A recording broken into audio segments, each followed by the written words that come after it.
Hello guys, welcome back to another episode of Walk with Raya. I haven't done this in a few weeks actually. I've been posting a lot of exercise videos, like tutorial videos, like explanation videos of different types of exercises that you may do at the gym or at home, and I've been really loving doing those and getting great feedback. So I've been spending a lot of my time doing those, but also creating recipes for you. So make sure you are looking at all the videos that I post, because I usually post 1 to 2 videos a week, and they're just always in hopes to inspire you to really start prioritizing your health and fitness. I think it's actually about to thunderstorm. It's forecasted and it is looking very grey up there. So I thought I might go for a really quick walk with my puppy dog just to, get some movement in her legs before the storm starts. So I've been thinking a lot about a topic lately that I thought I would really love to share with you all. It's the topic of rest and what rest is and actually how beneficial it is. I think the thing with this day and age is we can either go one way and be in like a hustle bustle season where we're just, go, no time for rest, that kind of attitude. Or we can think, oh no, I have a rest like every single night, but not actually feeling rested, like actually still being like, oh, I'm still just so tired and so overwhelmed, because the rest activities that you may be participating in don't actually bring you rest. I've been listening to some podcasts from John Mark Comer. If you guys don't know him, he's actually a Christian man, and he wrote a book called The Ruthless Elimination of Hurry. If I was to recommend a book to anyone, to everyone in general, that would be a book that I would 100% recommend. It is amazing. And even though he's a Christian man, I just think anyone can benefit from it. And so I might go into a little bit of biblical, or Christian kind of things, because I am a Christian myself in this video. But even if you're not a Christian and you don't read the Bible, I really feel like you would get a lot from this, hopefully, from this video anyway. So keep listening. But I've been listening to a fair few of his podcasts, and he has amazing podcasts about what's called the Sabbath. And so if you're not a Christian, you may not know what a Sabbath is, but a Sabbath is pretty much one day a week where you take to have a rest from your usual weekly activities, and something that just literally brings you rest and refreshment. So, some people, you may meet some people who hold a Sabbath religiously, and sometimes it can be a great thing. Sometimes it may be, just a whole heap of rules and about things you can and can't do, and it just might cause stress for some people. The idea of a Sabbath is literally just to have a rest, to reflect on what you've done that week. So one thing that John Mark Comer actually says is, because in the Bible it actually speaks about God having a rest on the 7th day. So he created the world in 6 days, he worked and created the world in 6 days, and then in 7th day he rested. And the way that John actually speaks about what that word rest is actually referring to, because it's written, the Bible's written in Greek and Hebrew, and it wasn't actually written in English. And so when it's translated into English, I think sometimes the meaning can be lost. So the way he explains it is, he's like, when you've had a day off work, right? And you're in the backyard, you're doing all of this gardening, you're doing some weeding, you're mowing the lawns, you're whippersnippering, everything looks great. And then you finish what you've done and you sit back with a cold can of drink and crack it open and just look out and admire what you've done and just take joy in the work that you've done. And that's the way he describes it. And I really love that, because I love that idea of having one day a week where you literally just are enjoying what you've created that week, the lifestyle that you created that week, whatever sort of work you've done that week. You literally just sit back and admire and just be in joy of what you've done, rather than striving to do more on that 7th day.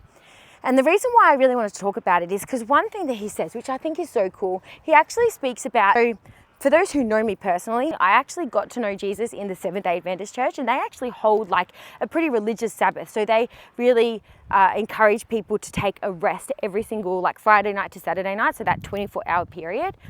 Which I actually love the idea of, don't get me wrong. Jordan and I, my husband, are really trying to work out what kind of day we can incorporate that into our lifestyle, and we're thinking probably Sunday, because it is a day where we go to church and it is more of a restful kind of day anyway.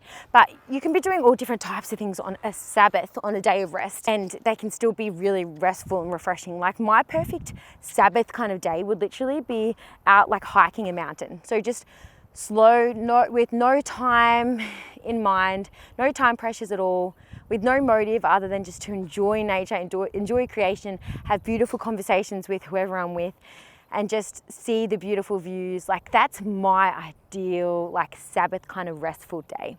But then someone else's might be literally just like reading a book in their backyard the whole day or at the beach. You know what I mean? Like, it's just different for everyone. But with the Seventh-day Adventist Church, there's actually been a study. So John Mark Comer is not a Seventh-day Adventist himself, but he was looking at research done on Seventh-day Adventists, and saying that on average they actually live for about 11 years more than other people.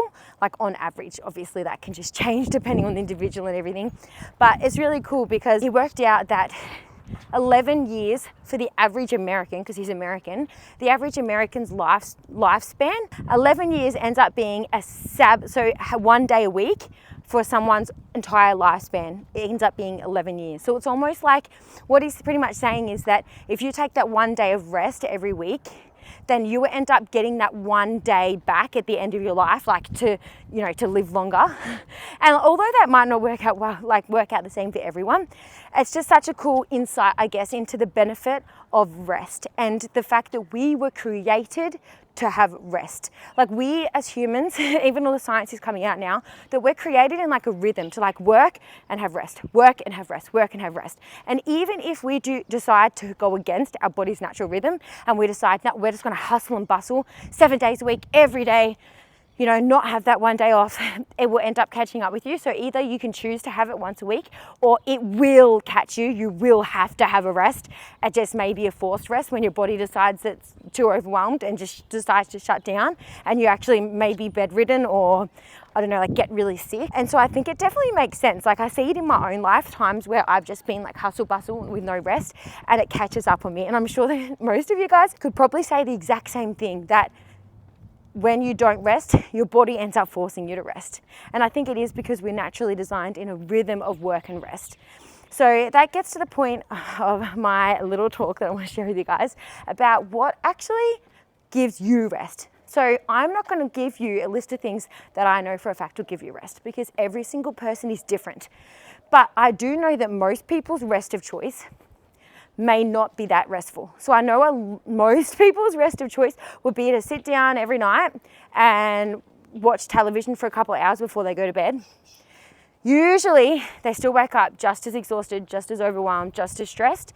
And so that rest activity that they've done to rest, at least they're trying, but usually it's not successful. And that's not to say it's not going to work for everyone, but I think a lot of people are still feeling overwhelmed, even though they might be having that rest in front of a TV or something. And it's pretty proven now that, like, for our brain, it doesn't really give us a rest at all. Like, watching something like a television show or something doesn't necessarily give us rest. Like, our brains are so stimulated and just like so much is happening without us even realizing. It's almost a way to numb us from our life rather than to actually rest from the work that we've done. So if that is you and you're finding that that's the way you rest and you're not feeling refreshed, then maybe look at ways that you can actually change your rest routine. Like, what kind of other activities can you do to rest? Can you pick up a book and read it? It's showing that can be very good rest, but obviously it's different for everyone, as I said. For me personally, I love having quiet time in the morning. So I love having time for a whole hour where my husband and I are reading our Bibles, having prayer time. So, you can do meditation, you can read a book, whatever sort of things that you really like to do that really helps you to rest in the mornings or at the nights. At night times I also like to as well, but I'm just so tired that I usually just want to go to sleep. But I try and read for a little bit before I go to bed, but that's usually just to not have any technology before I go to sleep. And then, as I said, my husband and I are really trying to incorporate like a Sabbath, so like a whole rest, a whole 24 hours where we are restful in the way we go about life. So for us personally, we don't really want there to be rules of what we can and can't do, and we don't want it to be too rigid.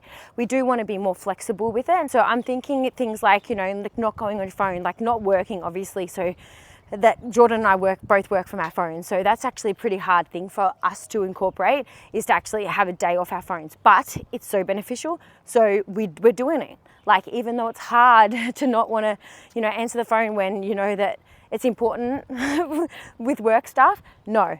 We're going to have 24 hours where we actually have a rest and have a break from that, which, even though it's a challenge, I just think there's so many blessings to that. I think another thing, if we're home, we often want to get tempted to do a bit of work. So even like getting out of the house for a bit is really good, whether we like meet up with with a group of friends for a barbecue or something, whether we, go to the beach, or as I said, my perfect would be to go on a hike and just like spend the day in nature. But I also love and feel refreshed from cooking. So some people on their day off, like on their Sabbath rest, they may think, I do not want to cook. Like being in the kitchen, I just want a break. I'm always in the kitchen every week, and then I just want one day where I'm not. And that's totally fine. For me personally, I'm in the kitchen every day because I love it, and it actually is refreshing for me. It's not stressful. It's actually like, it's a way I can just think and like use my creativity to whip up some beautiful, nice tasting meals, and it gives me life, it gives me refreshment. I feel refreshed after being in the kitchen. Another weird thing that people might think, oh, that's weird, but I guess some people watching might agree with me, is that I actually feel rested from cleaning too. Like if I spend some time cleaning, so it's so funny because oftentimes when Jordan and I we want to have a bit of a rest, Jordan will go out and clean the cars and mow the lawns. Like he actually finds both those two activities really restful. And I will be inside cleaning the house. I'll sweep the floors, I'll dust, I'll wipe down all the surfaces, I'll mop, like them kind of things really give me rest, as long as I have an attitude of restfulness. Like as long as my mindset is not like, I need to get this done really fast by this time and blah, blah, blah.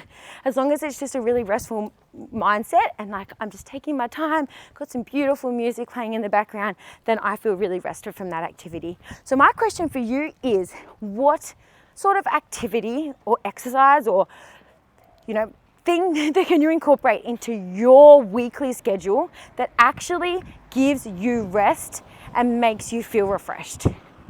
Just like think about it for a moment. Like what kind of things really bring you true refreshment? And try and incorporate that into your life. And if you can, try and even incorporate like an actual Sabbath rest into your week.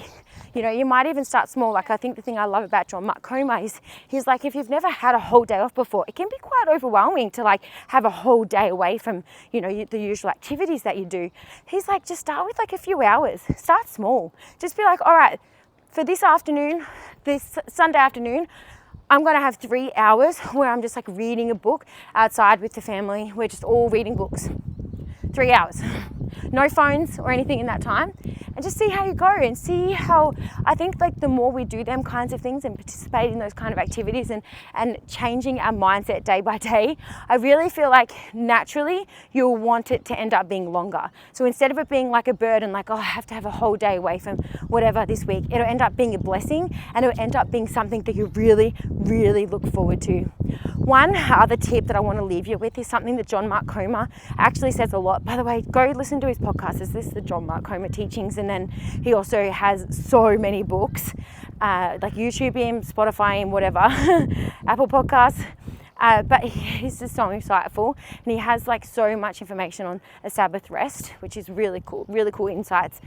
But one other thing he said is to make it a delight by doing something really special on that day as well. Like instead of just thinking about what I can't do, think of it as like something that you can do every single time. So one thing that him and his family do, because they start their Sabbath rest on a Friday night, so they will cook up like a really big cookie skillet, I think it's like an American thing, I don't know. Anyway, it's like a skillet like on the stove top, and they cook like this massive cookie, and then they add heaps of toppings on there, like ice cream and chocolate and all this stuff. And him and his wife and his kids all sit around the table eating this cookie skillet from the skillet. Like they're actually just scooping it out with their spoons and just chatting about, the things that they really liked about the week, the things that they had a hard time with, the things they really enjoyed. Just like they just chat about their week and just have such a good quality time around the table, around this cookie skillet. And they're like, you know what? It's not healthy, it's by all means, but it's just a really good way to celebrate them coming into like a nice Sabbath rest. And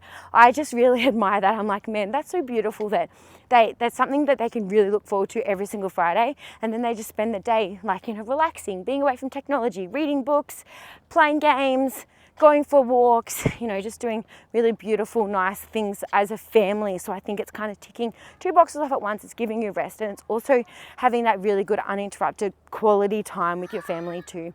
So hopefully you guys got something from this video. Make sure you are subscribed to my channel so you don't miss out on all the videos that I post. Like this video and let me know what you think. Give me some feedback in the comments, and I shall see you next time. Bye.